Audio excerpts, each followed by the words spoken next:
Nothing can be more frustrating when you sit down to watch one of your favorite programs on IPTV Smarters Pro App and you run into issues streaming it. Well, in today's tech video, I'm going to show you how to fix IPTV Smarters Pro if it isn't working on your Sceptre Smart TV.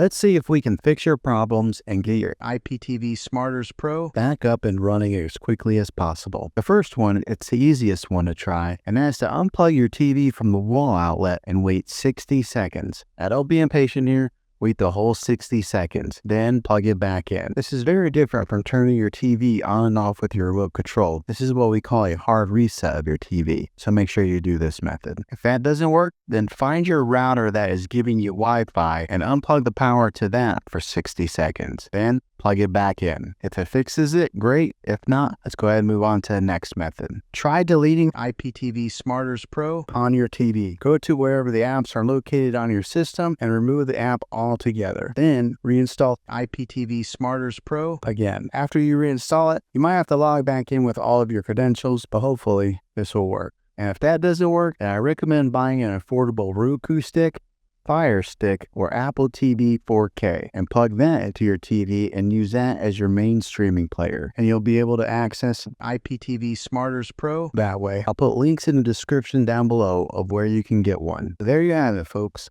If this video was helpful, go ahead and click a thumbs up on it. Go ahead and subscribe to my channel. I make tech videos all the time, and I would love to have you back in the next one. Take care.